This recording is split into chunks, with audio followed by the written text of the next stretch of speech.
Assalamualaikum warahmatullahi wabarakatuh. Sampurasun. Penak deui sareng Burisna dina mata pelajaran bahasa Sunda. Dinten ayeuna urang diajar maca ngaregepkeun carita sareng ngenal keluarga Danu. Hayu ayeuna diajar maca. Praku hidep turutannya. Nyaah. Danu nyaah ka adina.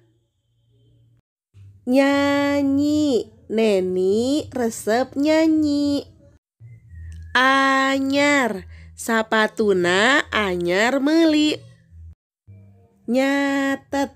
Ami keur nyatet pangajaran. Ayeuna ngaregepkeun carita. Siap? Kupingkeun nya. Ngabersihan buruan.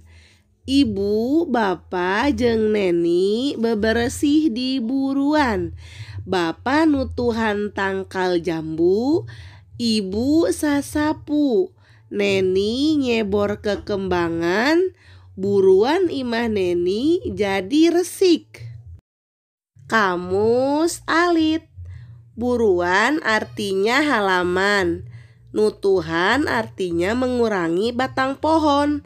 Resik artinya bersih tu rapih. Nyebor artinya menyiram. Tangkal artinya pohon. Jreng jreng jreng. Tugasna kerjakeun halaman 54 nya. Ayeuna hayu urang ngenal kulawarga Danu. Nu ieu Nini Imi. Nu ieu Aki Koko. Ieu Ibu Hana. Nu ieu Bapa Riko. Ieu Bibi Rika. Ieu rakana Danu namina Dani. Ieu Danu. Raina Danu namina Dina. Nah, ieu kulawarga Danu. Di keluarga hidep aya saha wae nya? Nah, ayeuna tugasna kerjakeun halaman 50 genep nya. Alhamdulillah, pelajaran bahasa Sunda dinten ayeuna dicekapkeun sakieu heula nya. Mudah-mudahan murangkali sadayana ngartos sareng sumangetnya ngerjakeunna.